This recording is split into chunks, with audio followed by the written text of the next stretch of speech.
Bonjour à tous, seconde vidéo du jour. Petite vidéo juste pour vous expliquer comment choisir un accu. LiPo, parce que les autres on s'en fout. LiPo, donc il y a plusieurs chiffres à savoir quand on parle d'une LiPo. Alors ça c'est une 3 éléments. Je vous explique. Alors, outre la marque, ça on s'en fout, chacun peut rendre la marque qu'il faut. Vous retrouvez dessus un petit truc. Hein, c'est une 3 éléments celle-là. Alors on retrouve, bien sûr, je prends la seule qui n'est pas indiquée. Voilà, je vais faire.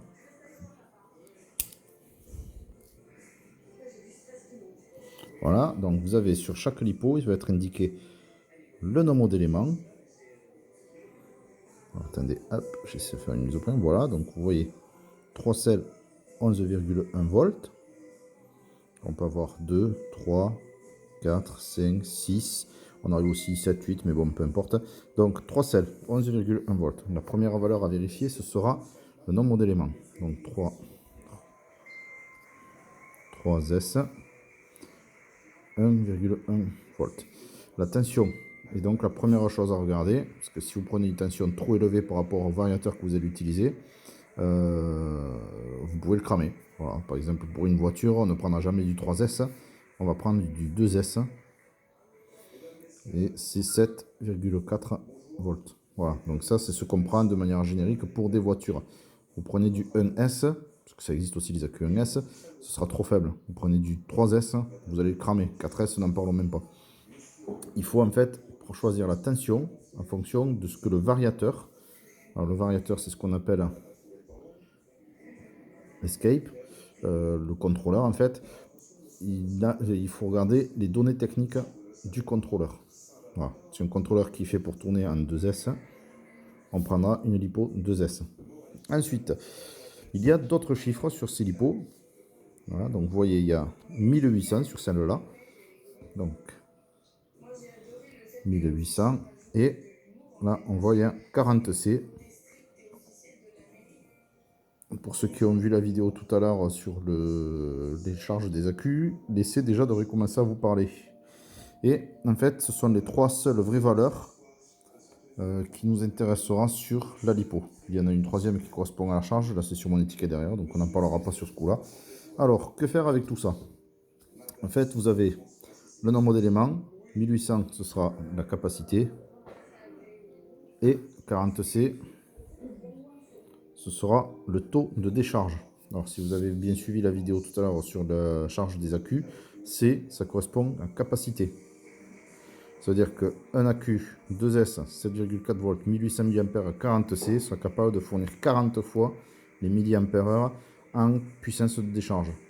On sortira la calculatrice après. Alors, comment choisir tout cela? Alors, premier choix, comme je viens de vous le dire, la tension. On regarde ce que l'Escape est capable de prendre. 2S, 2S. On ne prend pas du 3S pour un 2S. On ne prend pas du 2S pour un 3S. Sinon, ça tournera moins bien. Seconde chose à voir, là ça devient un tout petit peu plus compliqué, ce sera la consommation du moteur. Alors, le problème, c'est qu'on a très peu de données sur les voitures pour ça. Mais en règle générale, pour faire simple, il va falloir faire un petit calcul entre le nombre de C et les milliampères pour une puissance moteur donnée. C'est-à-dire, on va faire des chiffres simples. Un moteur qui va être donné pour 50 ampères de consommation maxi sous, on va dire, 3S. Peu importe les 3S au final. On va regarder, il faut que les accus, par exemple si je prends un 2200 mAh, il faut que les 2200 mAh fois le nombre de C de décharge équivaut au minimum, mais vraiment au minimum, à 50 ampères. Donc là, si on calcule, 2 fois, si je fais 3, bon, si je fais 30 C par exemple, parce que en général c'est par dizaine que ça va, si je fais 30 C, donc 3 fois 2, ça ferait 66 ampères. On sera à 66 ampères de décharge. Donc cet accu est censé supporter un moteur qui demande 50 ampères. Tout simplement. Le piège, c'est de prendre des accus qui auront un taux de décharge trop bas. Vous pouvez en avoir par exemple qui sont à 10C. Là, si vous faites 10 fois 22, on est à 22 tout simplement.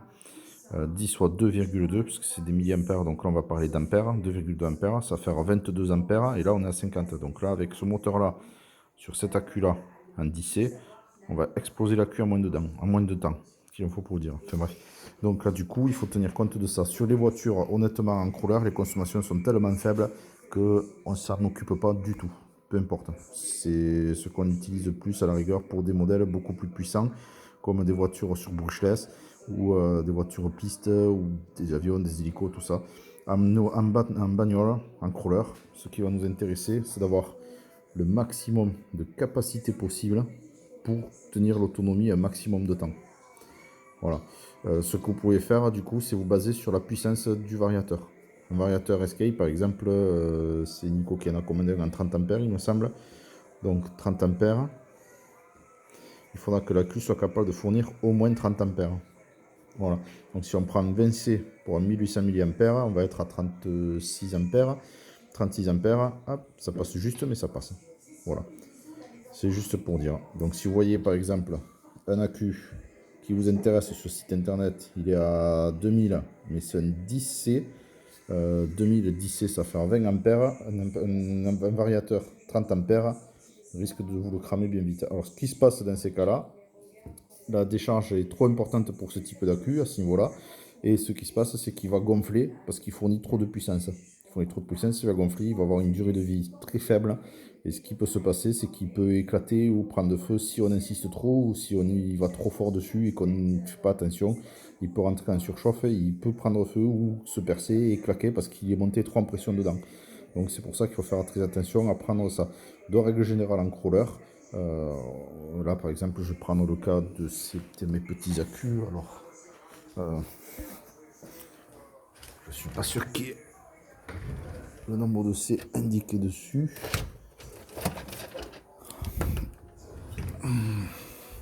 Alors ça c'est les lions que j'utilise. Alors qu'est-ce qu'on retrouve dessus comme inscription? C'est même pas les mêmes données. On va même pas voir les données qu'on se retrouve avec les lipos, c'est encore autre chose. Mais bon, là par exemple c'est des 2S. C'est 3000 ampères et il me faut arriver au moins à 30C. Donc là il me faudrait au moins que ce soit du 10C. Honnêtement, ça envoie beaucoup plus de puissance, mais je ne pourrais pas dire combien. Il faudrait que je me renseigne sur les chiffres pour ces batteries-là. Voilà, donc en fait, pour choisir une lipo, vous le savez, première chose, la tension. Deuxième chose, la consommation du contrôleur ou du moteur. On fait un petit calcul rapide, la capacité multipliée par le taux de décharge, et on arrive à la puissance maxi que peut fournir l'accu. Pour être sûr de ne pas de ne pas acheter un accu trop faible pour la configuration. Voilà, c'est tout.